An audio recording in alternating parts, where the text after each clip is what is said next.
They could. Yeah. Well, believe me, it's definitely danceable. All right. Stand by as we go live. Well, hello there, nonfiction branders. It's me, DP Knudten, and it's been a while since I've gone totally live stream. As some of you will recall, as I was writing my last book, Nonfiction Brand, I went live every single night for 301 days in order to write the book. Well, I'm happy to say that book is written. It's out and available at the House of Bezos. All you have to do is look up Nonfiction Brand, and you'll see this lovely face. Hopefully, you might have to plug in the word Knudten too, because sometimes their search function's not quite up to snuff, if you know what I mean. But anyway, this is not about me. This is about my guest, a very special guest, because we're doing a live podcast recording with a gentleman I want to introduce to you right now. His name is Josh Zepess, or Josh Zepess, or some variant thereof, because we haven't really determined what the official pronunciation is as yet. Right, Josh? Absolutely. You had me at gentleman though. I was looking around like, who are you talking to? Is it me? Am I still Well, the guest you tonight? But I certainly are. appreciate it. You certainly are. And of course, we're recording the podcast, but we're also meeting ourselves, or each other for the first time, because, Yes. like a lot of people, I know you're in the same space that I am when it comes to building a brand that is based on completely true, completely you, who you are, what you do, and how you do it. And in order to do that, people like you and me are seeking out ways to multiply the amount of time, energy, bandwidth, and dollars we have available. Because let's face it, you can't be everywhere all the time. And so one of the things I'm doing is the same thing you're doing, which is hooking up with a website called podmatch.com. Now, I'm not getting paid by Podmatch. I don't believe you're an endorser or anything like that. I'm not, but maybe we should. We ought to like contact them and let's set up something now Well, that you brought it up. they do have an affiliate program, which All right. maybe I should put that in the show notes, because I think I have an affiliate code. Anyway, There you go. podmatch.com is a really cool place where podcasters such as myself can meet guests like Josh and make the connection and, schedule what comes next. So I saw that Josh was very much like me. I looked at your listing in Podmatch. I went to your website and I'm like, oh my God, I'm almost looking in the mirror Sorry because, about that. Sorry, I'm not better looking then. Jeez. You well, should have told me. I was going to say I was looking in the mirror, except I had hair in my mirror, but I don't like to pick on bald guys too much. You know what You know what happened though? All that happened, my hair stayed the same height and I just outgrew it. I just Yeah, grew too tall for my hair. exactly. It So went south where, there's a comedian who has a great joke about that. It's like hair is like old people. They go south to where it's more humid as they get older. towards the equator. Yeah, Towards the equator. exactly. My hair is has left my poles and it's actually all concentrated around my equator. We're Yeah. not going to follow that storyline any further because this is a safe for work podcast and conversation. But it just points. PG-13? Go ahead. What was that? I would say PG-13. What kind of zone are we in? Is this like I know it's Um, not obviously X, but I'm not. Oh, put it R? this way. It's not PG. It's not PG Gary V, which is f bombs every other word. No, No. No. but I don't mind the occasional. Well, put it this way. In my life, profanity is like cilantro. I Yes. enjoy cilantro here and there, but too much of it, and it's like, oh, come on, dude, that's too much. So, Yeah. anyway, this is to say, Josh, welcome to the Nonfiction Brand podcast, and tell Honored to be here. me your give give the listeners 30 seconds on your background so that they know exactly where you're coming from, because it's different from where I'm coming from. I believe you started out in the big bad world of American business. Yeah, actually I started off as a soldier. I grew up as I was the good soldier. Yes, sir. Yes, ma'am. I did everything I was told to do. I went to school. I got grades. I'm not going to say good grades, but I got grades. multiple degrees, got into corporate America, climbed the ladder, 20 years as a very shy, negative, skeptical, introverted engineer. And then one day, I was like, everything I thought was right wasn't so right. I wasn't as happy as I wanted to be. I wasn't as wealthy as I needed to be. And I wasn't free.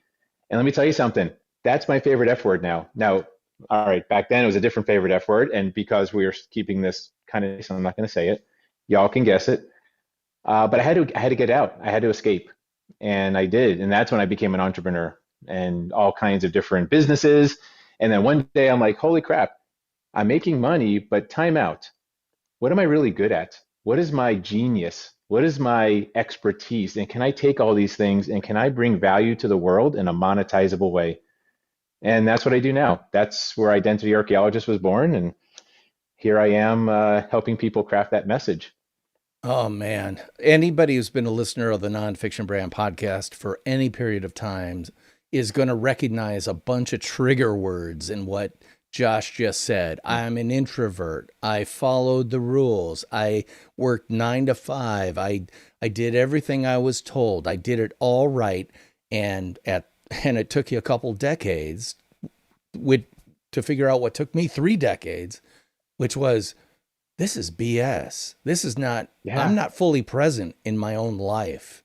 Nope. And one of the things that you really hit on hard was the introversion part. You kept your mouth Yes. shut. You're an engineer, head down, dealing with data, not people. And how'd that go for you? It sounds like that was not quite as fulfilling in terms of a You life and know, lifestyle as what you actually wanted. you know what I had to, actually I enjoyed it because I enjoy a challenge. And, it's funny because what I had to do to really settle into the role of being an engineer is I had to suppress my genius. I had to ignore it. All the stuff I was really good at, I had to kind of pretend it didn't matter.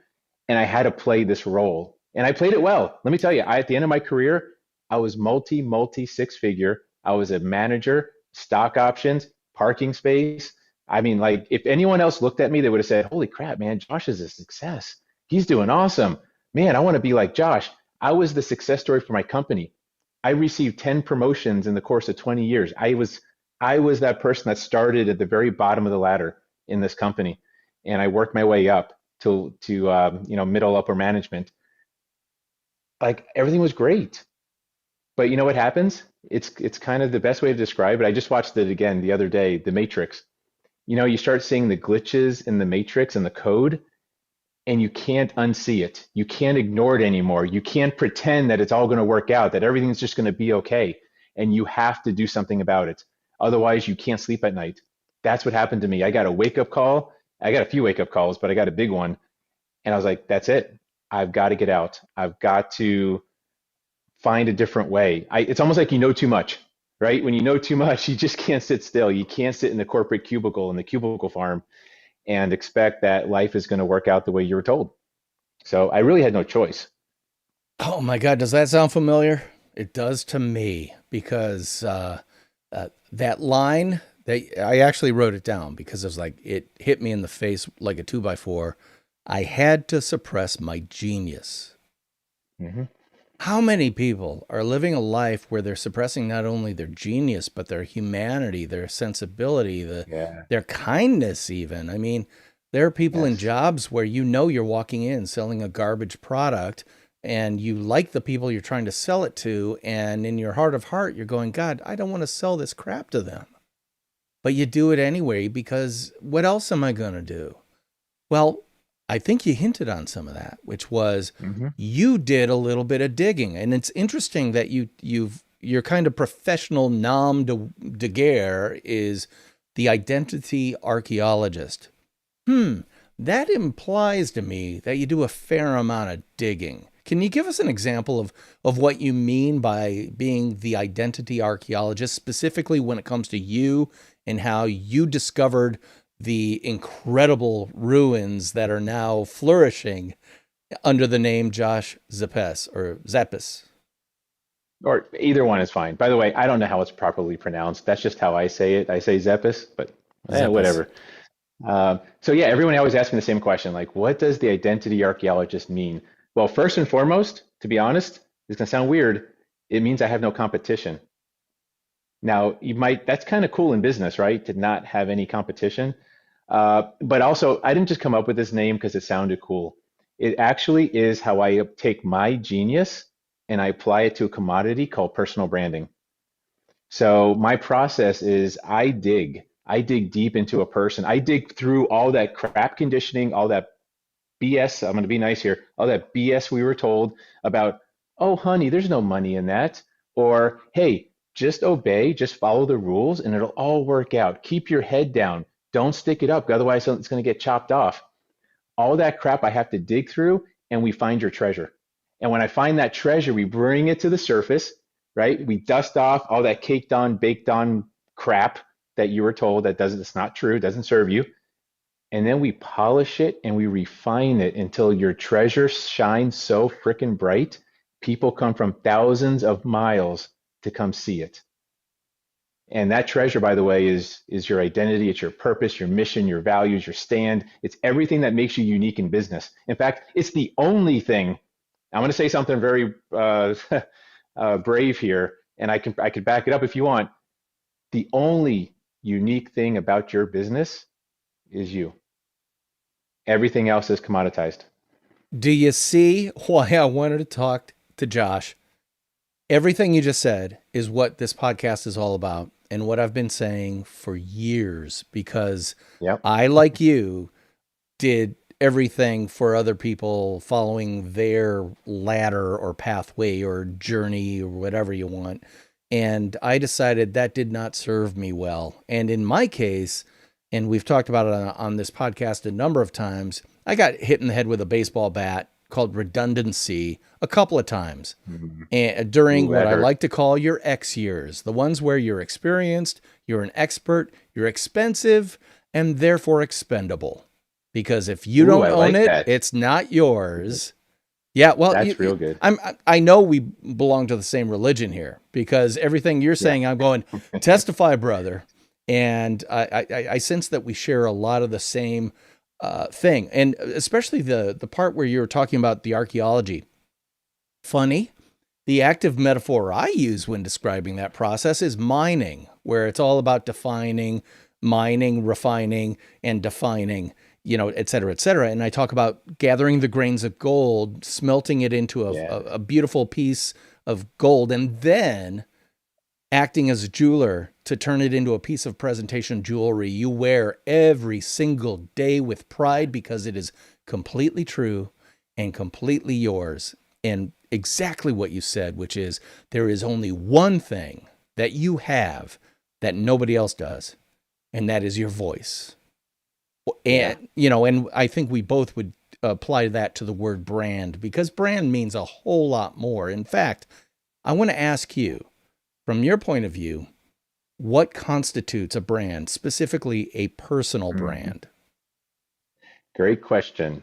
So, if you don't mind, can I go into what's not a brand first? Oh, Because this yeah. is important. Yeah, Here's absolutely. here's what's not a brand. Because I want to bust some myths out there. There's people out there that are getting lied to from marketers and even branding experts. Here's what's not a brand.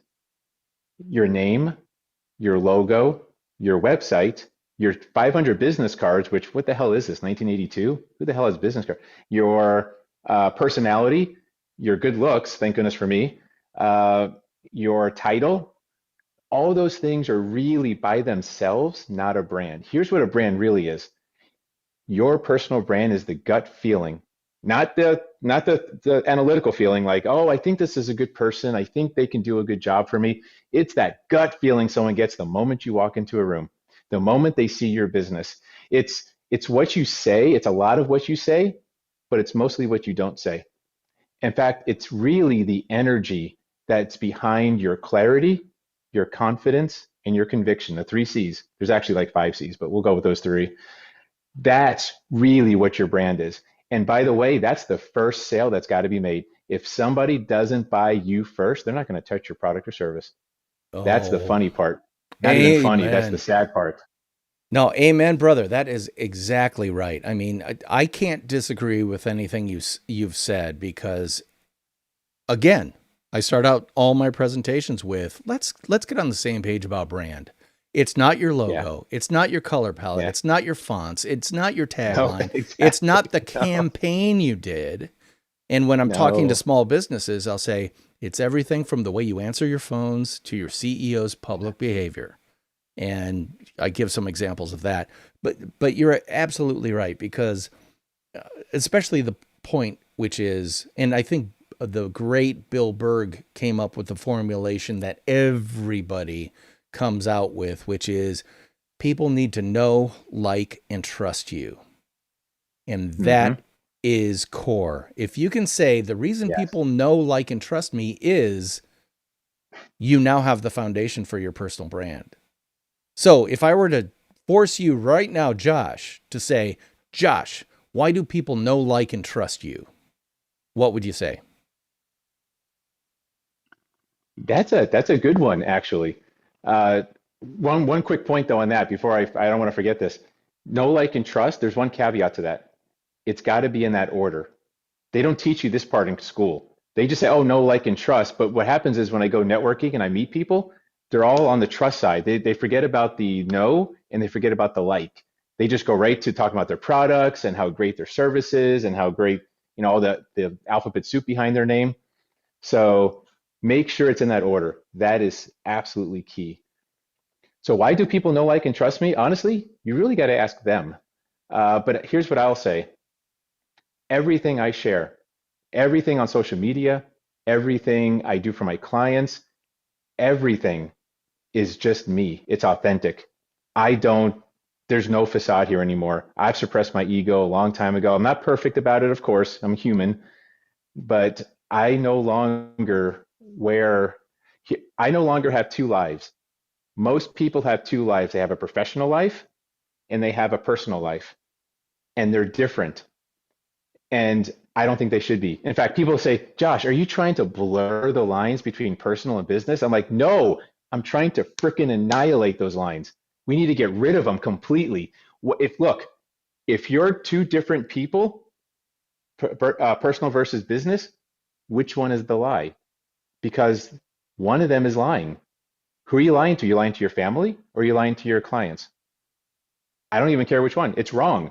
We don't need to be. In fact, and I'll even say this: people like, so are you just being this uh, heartfelt, wonderful person? You just want everyone to bring their humanity back to their business because it just sounds good. It makes everyone feel good. Yes, and it's more profitable. Being honest has two very, very big benefits. It's easier when you're honest. You don't have to think about what the lie is going to be. You don't have to think about your ego, the facade, the perfect script, all that crap. It's also more profitable. So that's how I would answer that. But you really got to talk to people who know me and find out what they like in particular. But I'm just me. That's it. Wow. I want to make one correction here. The name of the gentleman who is the inventor of the recipe of Know, Like, and Trust is Bob Berg of his Go Oh, Giver podcast and also the Go Giver, yeah. which is a fantastic book. But he really nailed it, which is it's not about what can I do to get you in this car today? It's who are you? How can I serve you best? And how can I do it in a way that is genuine to me?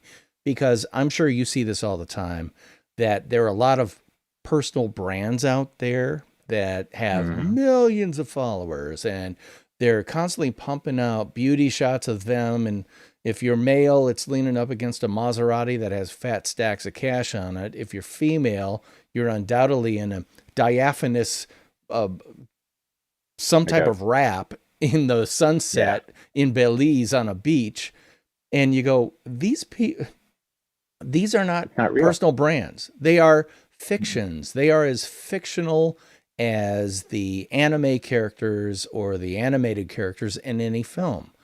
They are telling a story. They have a narrative, but they don't have a personal brand because they haven't done the archaeology work or the mining work to actually discover that which makes them truly unique. So, Correct. so your background is as an engineer, right? Hmm. So you probably have advanced certifications and stuff that, are a whole lot higher level, intellectual level than anything I can generate. But I'm guessing you approach things not from where I come, which is the call it the amorphous liberal arts side. You've got one of those key STEM things in your background: Yeah. science, technology, engineering, and mathematics.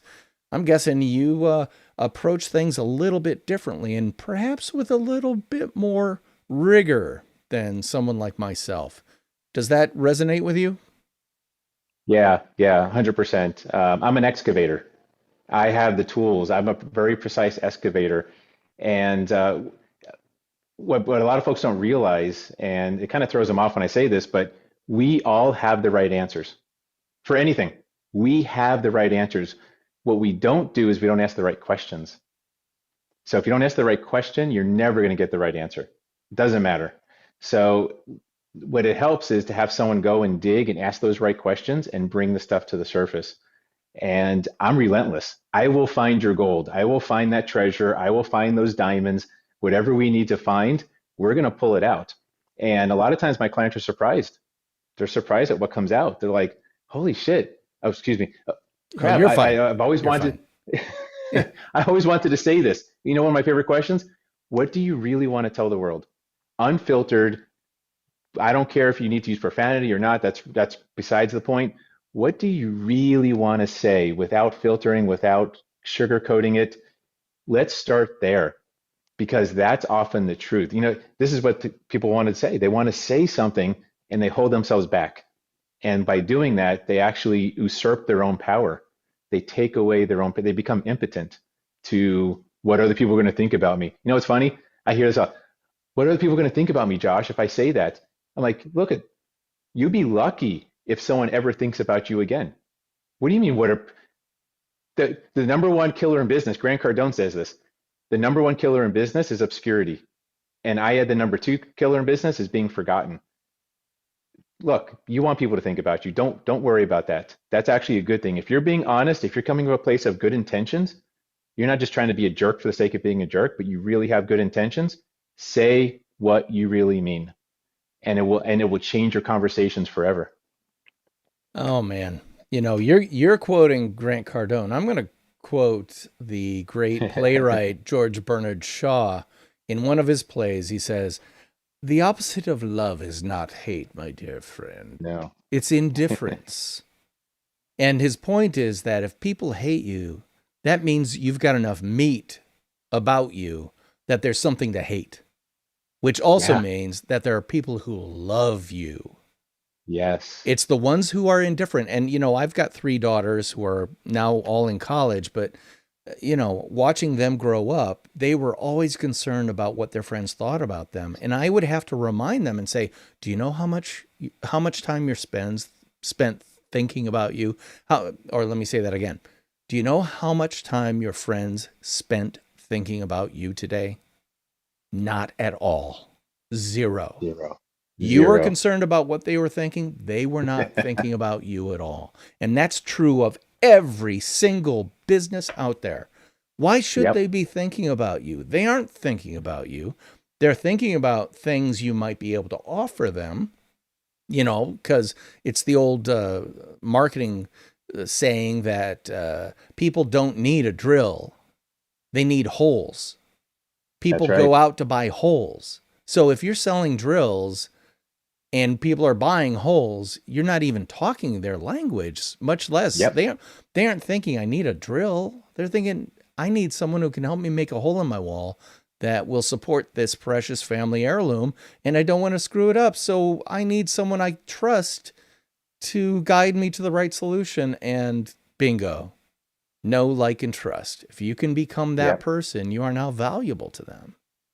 I You love just hit it. on the number one thing of sales. You hit on the number one mistake I see salespeople make. Oh, what is They sell ooh, wait a minute. Let me number. set you up. Josh, I understand that there is a number one sales person mistake that they make all the time. What is that number one sales mistake? Funny you should ask. The number one sales mistake that salespeople make is they actually try to sell their product. Number one Mm, mistake. Never, never, ever, ever, never, ever, ever, ever, how many evers can I put in there? Sell your product. Never, ever sell your product. Nobody wants your product. Nobody wants life insurance. Nobody wants the drill. Nobody wants any of this crap. Sell the problem, offer the solution. Sell the problem. Look, I got my water bottle here. If I came to you and I said, "Hey, look at this water bottle. Isn't this great? It's got, triple ozonated filtered water, and it's like tears of God fell into the bottle, and it's off the top of the Andes. It's so pure. Isn't it awesome? Don't you want my water? Isn't my water great?" And what you're thinking in your head is, "I'm not thirsty. Doesn't matter how good you're. If you're not thirsty, it doesn't matter how good my water is. Now, does it? Now, if you and we talk, and I'm like, "Hey, did you know? I just did a test on you. Did you know that dehydration is killing your family? It's killing your job performance. It's actually going to put you in the grave 10 years sooner." You'd buy any water I have from. I could scoop water out of the toilet. You would buy it for a premium. You see, sell the problem. We got to agree on the problem first. Once that happens, the solution's obvious. If you have the solution for someone, if you have the solution to their need, once you agree on the need, it's a done deal. There's nothing else to sell. You just have to offer the right thing to them and do the right thing for them. I was That's it. I was consulting with a firm that makes equipment for humidification and dehumidification, and they were At the talking same about, time, were they like in battle? well, The humidifier. well, let's talk about that because it depends on your situation, right?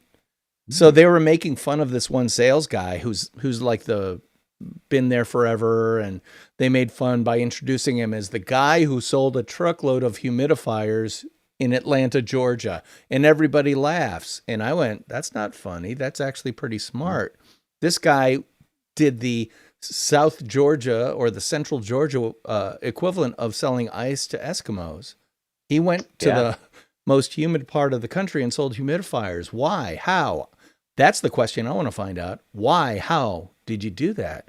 I I tend to think it's because he was doing exactly what you said. He wasn't Yeah. selling the product.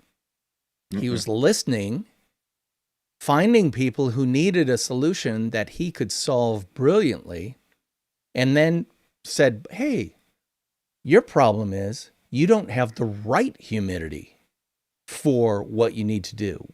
If you need, like, I'm a guitar player, obviously on my walls, you see behind me, Uh-huh. humidification, very big thing for guitar players. Yeah.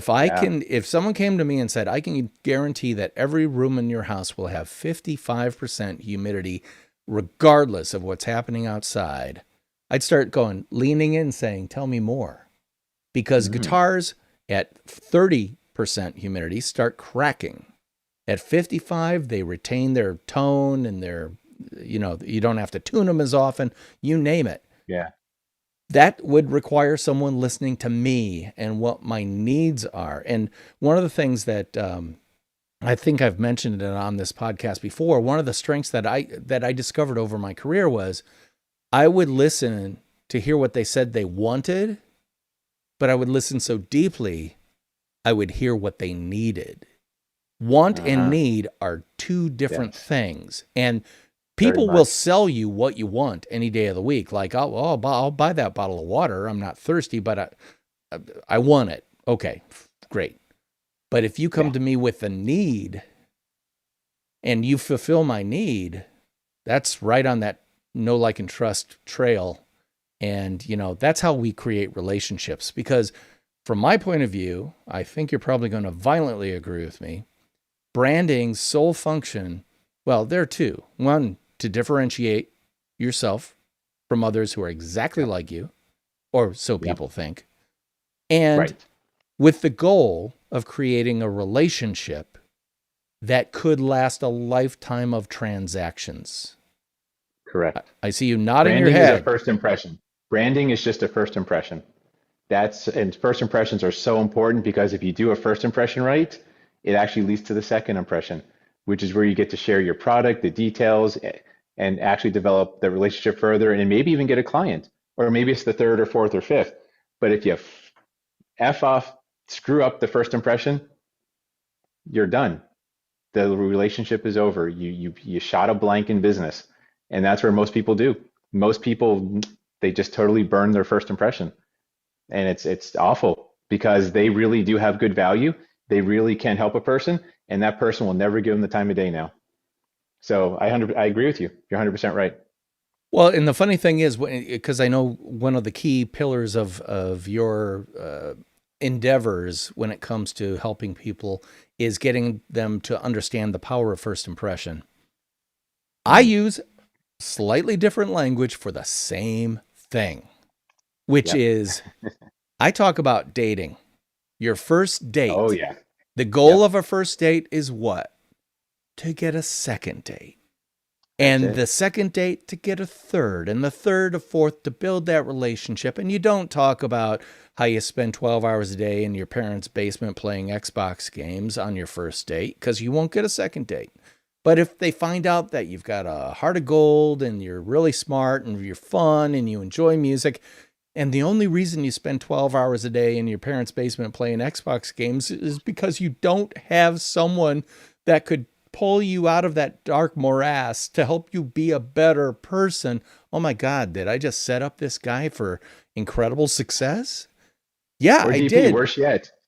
Worse yet, a lot of folks they'll try and get married on the first date. I use the same analogy, by the way, in my webinars. People try and get married on the first date. What are you doing?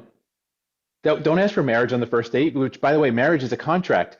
That means you're trying to sell your product on the first date. Why the Oh, I heck would love you ask that. someone to marry you? I love that. And you're absolutely right. It's TMI, too Yeah, much information. And yeah, I'm not ready. Why yeah, are you trying to push this on me? I don't want to marry you right now. I just got to know you today. yeah, It's like exactly. crazy. If I can leave you thinking, oh, he's kind of funny, and he listened to me, and he made eye contact, and he was concerned, and he asked me questions about myself. Listen, Yeah. oh my gosh, that is the recipe right there. Yeah, And exactly. but I kind of like him. Now I want to go on a second date because I kind of liked him from the first date. Let me see what a second date. Let's go a little deeper on the second date and let's see if it makes sense right, to maybe, maybe get to first base. Maybe not the home run, I'm not that kind of girl, but maybe first base, third date, maybe second base. We'll see where right. it goes. We did a safe date for the first one. We went to coffee Yeah. or maybe a quick happy hour drink after Public, work, and then in said, public, of course. right, Yeah. and my friends were right over there recording it Yeah. all on phones the entire time. And then, but the second one, maybe the friends won't be there and we'll go out to dinner and maybe we'll go for a walk or who knows. Oh my God. We're talking about personal branding as if it's as important as procreation for human beings, because let's face it, if we Hmm. don't date, we don't have progeny, and this our entire species goes away. Is it that important? Why, yes, it is. And that's Yeah. why, and I think we share the same opinion, that's why that brand, that personal brand, has to be based on who you truly are, not Yeah. some And let's take this fiction. further. Wait. I'm going to help your analogy out because I love this analogy. I use it a lot, but uh, this is a good time let's use this analogy to bring up another point, which is sometimes I ask people just for fun, I said, tell me about your personal brand. And about half the time I get someone say, I don't have a brand. And I said, you're wrong. You do have a brand. Everyone has a brand. Now, you may not be in control of it. You may not know what it is. It may frickin' stink, right? Maybe your brand is you haven't showered in 3 years, business wise. So now put this in terms of your dating. Some people show up to a date in like shirtless, tattered jeans, and like they haven't showered or shaved in about 18 days. And they wonder why nobody wants to hang out with them on a second date. But this is what people do in their business. They show up and they have no control over their brand. They don't realize they sound arrogant. They're not listening to people. They don't ask the right questions. They're just trying to push their crap on others. And it's fascinating to watch people like, oh yeah, I don't think I would date me either. I don't think I would marry me either. So take a look in the mirror. Would you date you? Would you buy from you? Yeah. Well, in the another thing, helping people understand the difference between brand and what brand really is. There's a word that's close, like a close sibling of brand that people totally associate with brand, but frankly, are distant cousins, not close siblings. And that is reputation. Because Mm, reputation is something other people hold about yeah, you over which you have very little control. They yeah, control reputation. You control brand, your that's brand, right. because your brand presents the truth of you, the good, the bad, Yep. and the ugly. And guess what? Sometimes people see only the ugly and decide you're not for me. To which I say, good. I don't have to waste any time on you, either your time Yeah. or mine. Instead, I can lavish it on the people who appreciate who I am, what I do, and how I do it.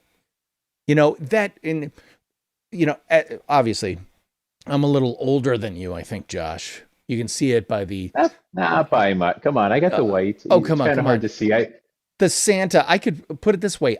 I can't wear a red shirt anymore because my kids say I look like Santa, for crying out loud.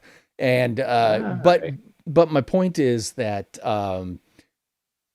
when you present your brand and it's based truly on who you actually are, you get to learn exactly what older people know, which is, you know what?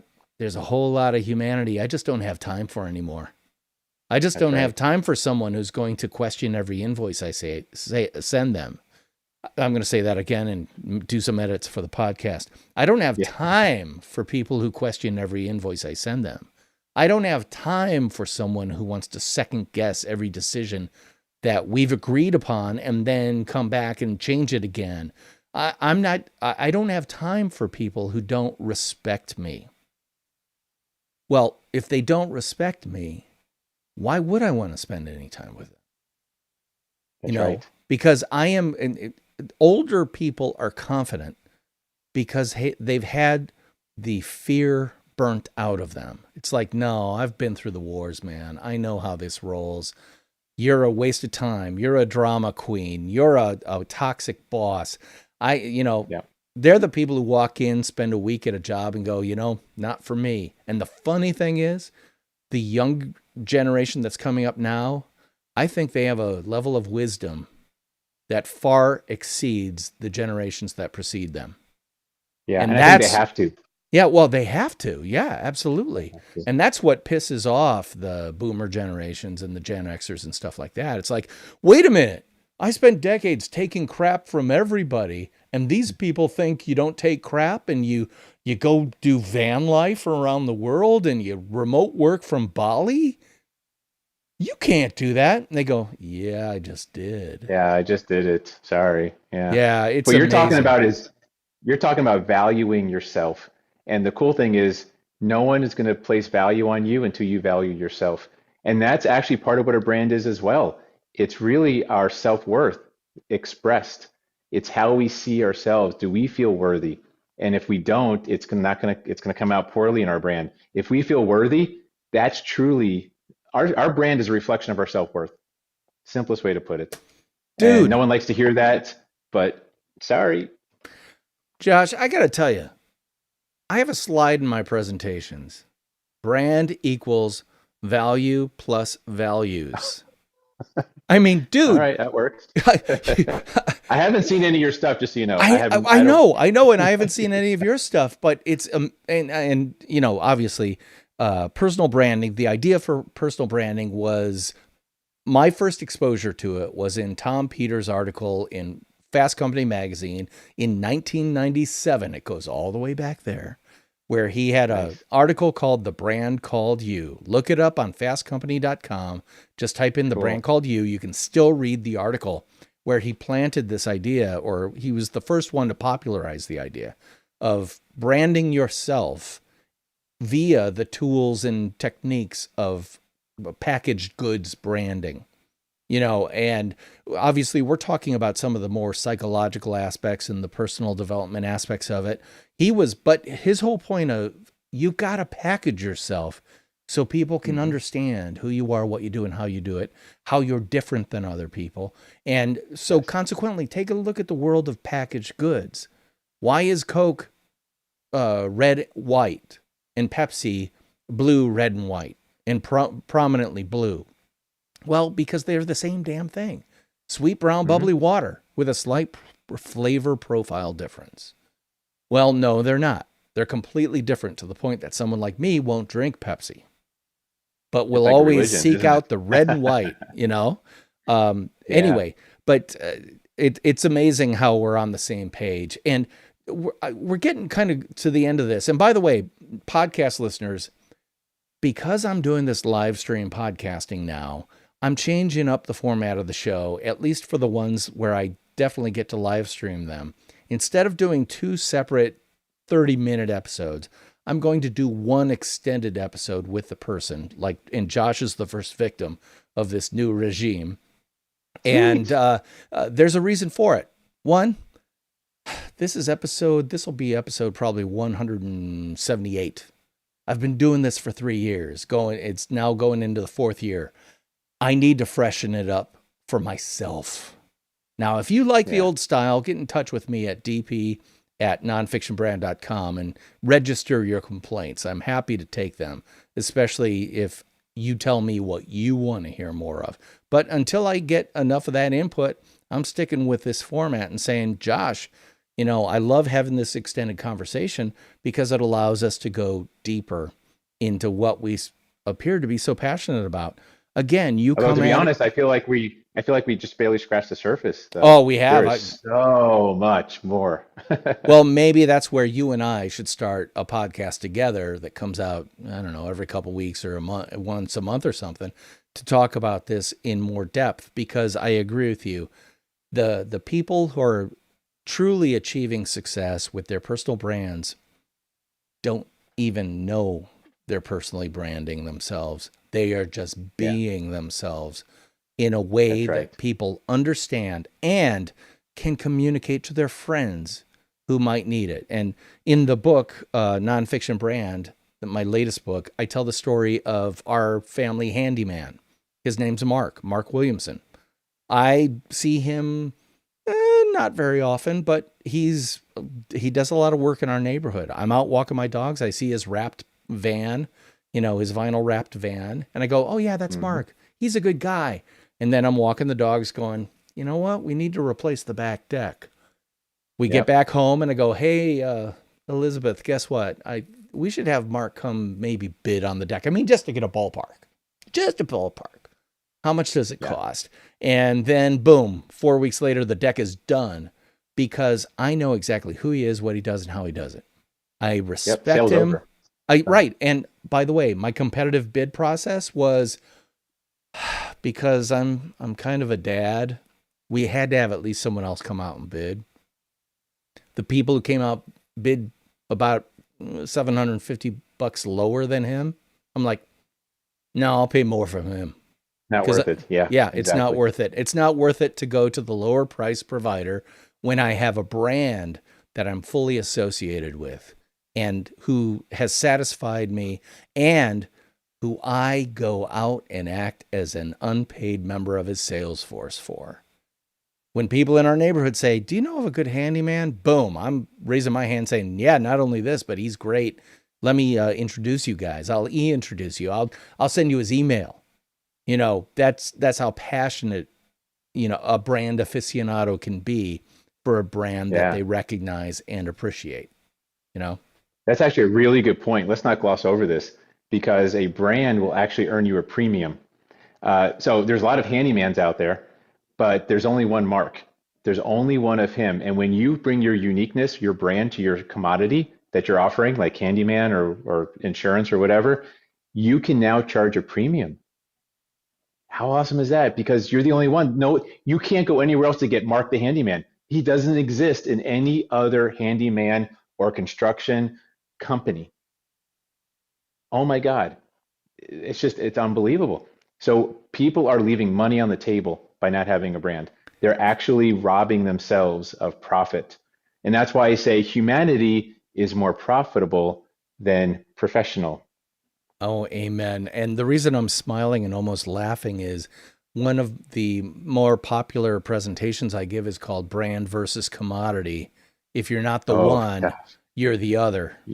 And one of the If you're slides not the is, one, you're the none. yeah, well, and one of the slides is commodities are bought for the lowest possible price. Think about it. Commodities, you want to buy Yep. that at the lowest possible price, Yep. but brands command a premium. Yes. I want to be a premium, not a commodity. I may look like a pork belly, but I'm not. Consequently, I agree with you 100%. Brands allow you to correctly price yourself to the market That's right. instead of trying to get the lowest, what I call what I call bottom feeders. Hmm. Bottom feeders there's a certain brand out of Bentonville, Arkansas, low prices every day. You can figure out what it is. Great. They are, Rhymes with Walmart. yeah, Yeah. it does. They're completely brand aligned with everything their brand is, which is why it's not a brand that I associate with. Hmm. Their close competitor that is on paper, if you look at it, right, they sell the same products. They have similar discount pricing and stuff like that. Target. I look at my wife. She'll drive miles out of the way to go to a Target, even if Walmart's right next door. And we've talked about it. And she said, well, I don't feel like the floors are sticky. And Yeah. it's like, yeah. And talk about reputation management and how you, the consumer, own the reputation of someone else's brand.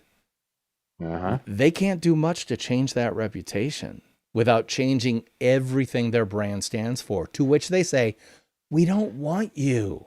You're the women who come in, you're the women and men who come in and complain about this not working. We go for the people who don't complain ever. Right. And you expect too much of us. We're not that brand. Oh, okay. Okay. Perfect. And again, another comparison, Samsung, Apple, Android, iOS. I never complain about paying way too much for a phone because that is my joy. I don't golf. I don't have a boat. I don't have, ATVs or anything like that. Although I do hear you have this kind of guitar aficionado Well, yeah, collection thing I going got a on. guitar fetish for sure. But anyway, but Hey, do I you used to see be a what I guitar mean? player too, by the way. Just so you know, I grew up playing guitar. I don't play as much anymore, but I used to. That was that kept me off the streets. Well, believe me, and it's a lifelong Yeah. thing. It'll be coming back. Oh I yeah. guarantee you. You'll see this collection and Yeah. go, oh, I got to get me some of those. You Yeah. know what I have? I have a Padula. You ever heard of Padula guitars? No, what is that? They're famous for their bass guitars. Huh. They made this one actual electric guitar, and I still have it. It's one piece of wood. You know how a lot of necks are bolted Yeah, on? yeah, yeah. This is a solid piece of wood guitar. Really heavy, really dense, and just incredible. I don't know if it's worth anything but it's a cool guitar. It doesn't matter because what sounds like two guitar guys geeking out over guitars is actually two brand guys geeking over the fact that, wow, that brand gave you a story that you are now Yeah. communicating to someone who is immediately after this podcast ends going to start Googling Padula guitars because I've never heard of them. You told me an interesting Really? story, Oh, and now I got to see what you're talking about because guess what?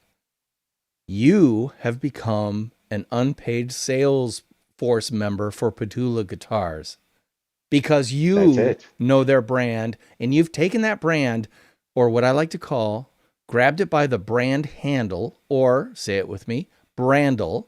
You grab their brandle of everything it stands for. It's like a suitcase with a handle. You've now handed me that brandle, and I'm going to do the work of opening the suitcase and going through it because you've given me enough reason to go, oh, that sounds cool. And your wife is going to send me a nasty gram because you're going to go buy another guitar. Oh, yeah. Well, that's She's a gonna be given. like, why did you tell him about that?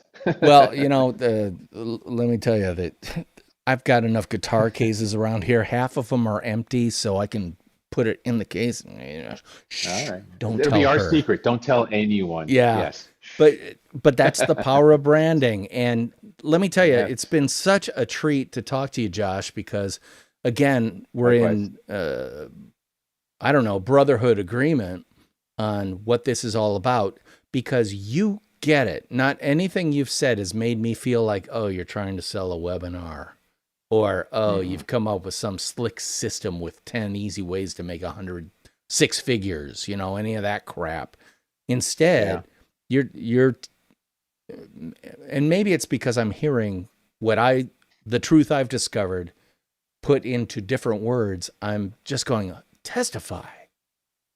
Absolutely right. So, Josh, I want to let people know how they can get a hold of you. And I'm going to throw on screen, connect with Josh Zepess at joshzepess.com/the mission.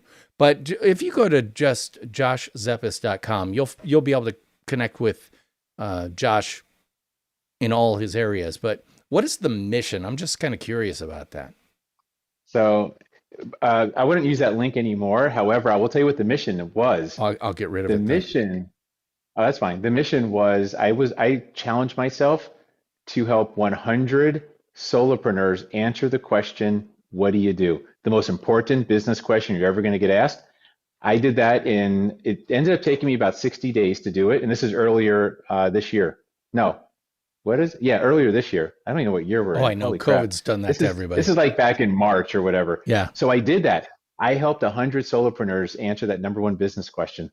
And I just gave it away as a free gift. It was just something I wanted to give them this business asset that they can go use in networking and socialization. And it was so powerful because everyone got their unique version of it. We worked together about like a 30-minute master session and it was great. So I still do it on occasion. I don't really offer it out to the public anymore. If somebody reaches out to me through this and says, "Hey, can I get that 30-minute master session? Would you mind?" And I'll do it for free. I'll just help you out. I don't mind at all. Well, Um, and I'm just going to guess you now have 100 unpaid salespeople working for you, getting your 100%. brand out there. See, it's Yes. you gave, Yes. gave, gave, gave, gave in order to get.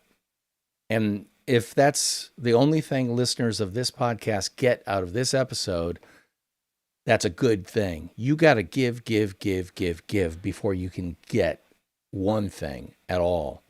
But if you're smart, you do it in a way that multiplies the effort you have, which is why I'm live streaming this to 5 different live platforms, multiplying myself and Josh to the entire online world potentially. I'm sure they aren't watching, but you know what I mean.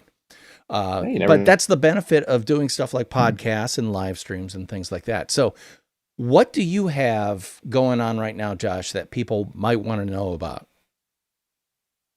I've been out there. I have a webinar actually called The Lighthouse Effect, which is talking about how do you rise and shine above the sea of sameness in your crowded industry?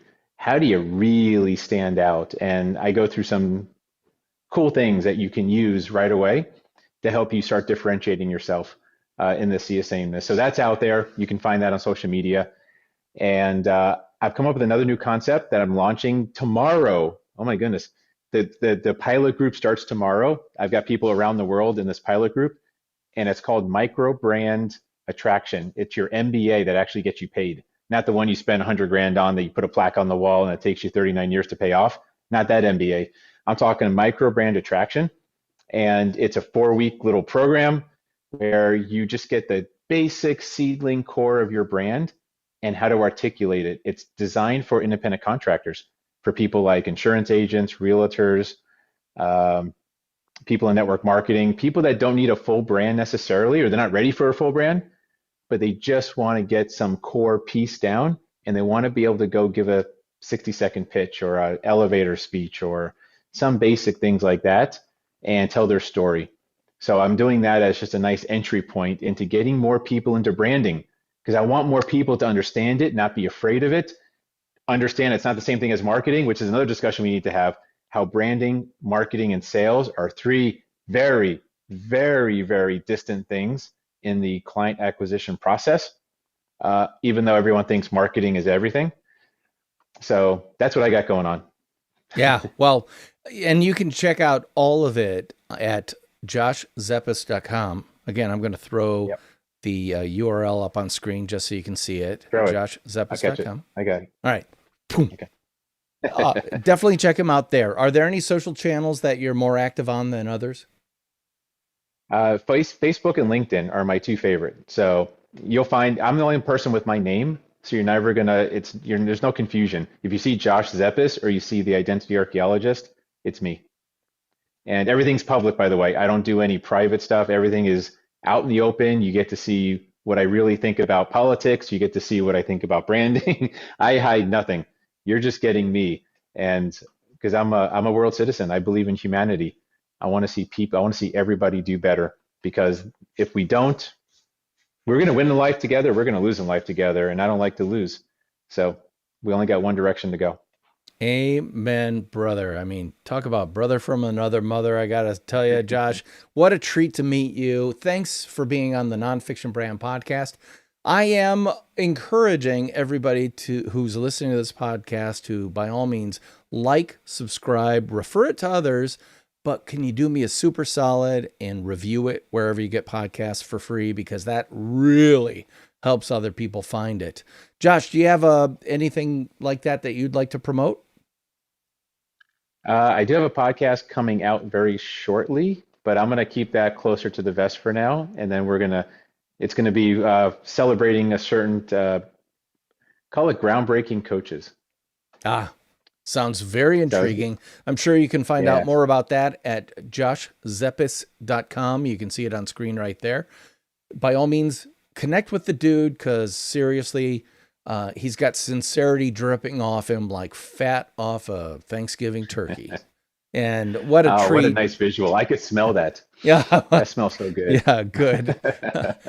Once again, for the Nonfiction Brand podcast, I am your host, DP Knudten, and he is Josh Zepess, the Identity Archeologist. And I'll be talking at you again next week. Bye-bye. Okay, so that's the end of the podcast sign-off. Now it's time for me to kick it on over to my A-cam and say thank you for watching the live stream, the inaugural live stream of the Nonfiction Brand podcast. I'm going to be doing a lot more of this at very weird times, all based on when I can get my podcast guests to come on the show. So I can't say every Thursday at whatever time. Instead, you're just going to have to watch your feeds. And if you see DP's going live, I invite you to join me.